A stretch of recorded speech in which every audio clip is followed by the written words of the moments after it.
The stifling heat of a Memphis summer hung heavy over Graceland on the afternoon of August 16, 1977. Inside the mansion, a discovery was made that would forever change the landscape of music and pop culture. Ginger Alden, the fiancée of Elvis Presley, entered the master suite's bathroom and found the king of rock and roll unresponsive. Panic immediately ensued as members of the Memphis Mafia rushed to the scene to aid Elvis Presley. Paramedics were summoned to the estate, their ambulance, sirens wailing as they approached the gates of Graceland. Elvis Presley was hurriedly transported to Baptist Memorial Hospital, with a caravan of cars following close behind. The news of the death of Elvis Presley hit the newswires and spread across the globe within minutes. Fans gathered outside the gates of Graceland, weeping and holding candles in a spontaneous vigil for Elvis Presley. Newspapers around the world printed the shocking headline that Elvis Presley was dead. However, even as the world mourned, inconsistencies in the official story began to surface. The medical examiner, Dr. Jerry Francisco, announced that the death of Elvis Presley was due to cardiac arrhythmia. Critics immediately questioned how such a determination could be made before the autopsy of Elvis Presley was even completed. The toxicology report later revealed high levels of multiple prescription drugs in the system of Elvis Presley. This contradiction between the announced cause of death and the toxicology results fueled early skepticism about the demise of Elvis Presley. Further fueling the mystery, the father of Elvis Presley, Vernon Presley, though, had the autopsy report sealed for 50 years. Why would the family of Elvis Presley want to hide the medical facts for half a century?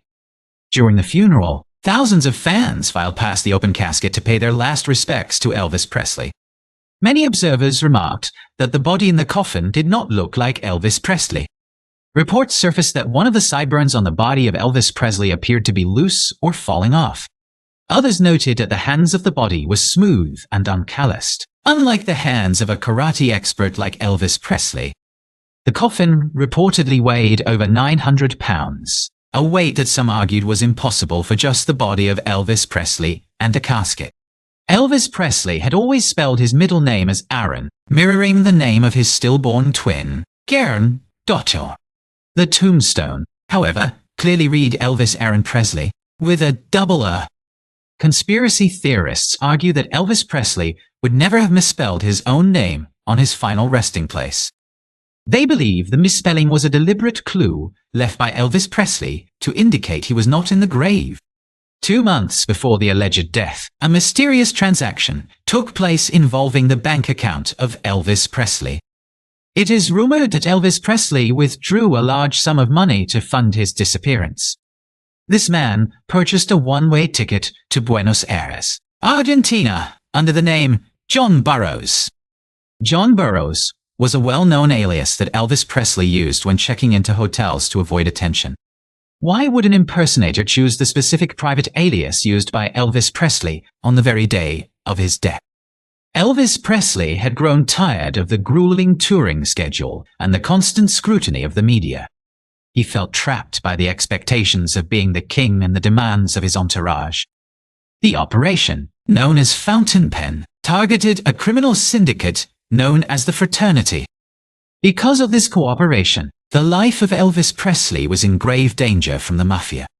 Under this theory, the death of Elvis Presley was an elaborate stage production orchestrated by the government. Neighbors of Graceland reported seeing a black helicopter land in the backyard shortly before the body was found. Could this helicopter have been the extraction vehicle that whisked Elvis Presley away to safety? If Elvis Presley faked his death, he left behind a grieving family and millions of heartbroken fans. However, sightings of Elvis Presley did not end in 1977. In fact, they multiplied.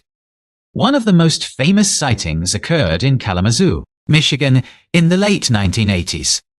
She also reported seeing Elvis Presley at a Burger King, eating a Whopper.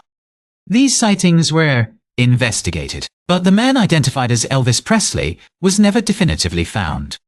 Another compelling piece of evidence is the famous Pool Houses photo taken at Graceland months after the death.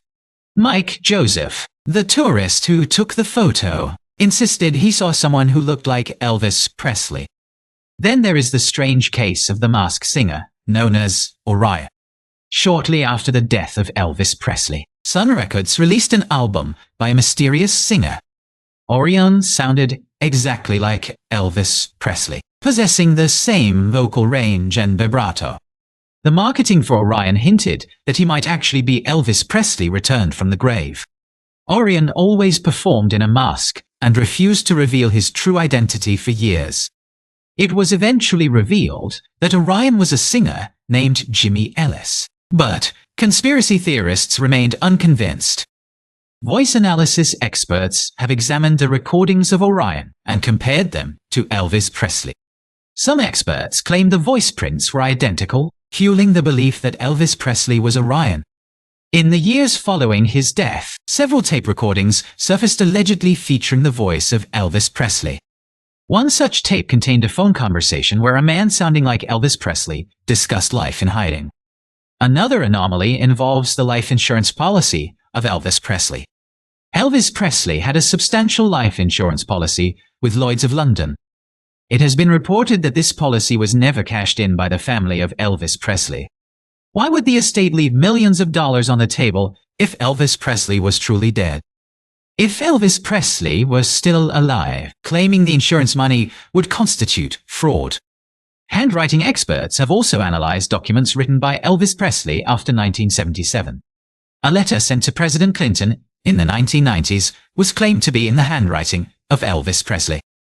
Comparison with the famous letter Elvis Presley wrote to President Nixon showed remarkable similarities. The slant, the loops, and the spacing all pointed to the same author, Elvis Presley Tortes. There were also theories about the numerical significance of the death date of Elvis Presley.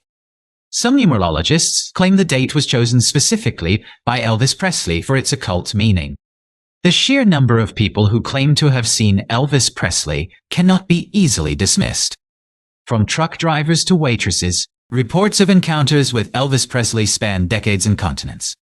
In 2016, a video of an older groundskeeper at Graceland went viral, with many claiming it was Elvis Presley. He even held up 2 fingers in a V sign, a gesture often used by Elvis Presley. Despite the denials from Graceland officials, the internet was convinced that Elvis Presley had returned home. The question remains, where would Elvis Presley be living if he were alive today? Some say Elvis Presley is living in a bunker underneath Graceland. The FBI files on Elvis Presley remain partially redacted, adding fuel to the fire. The enduring mystery of Elvis Presley is a testament to his impact on the world.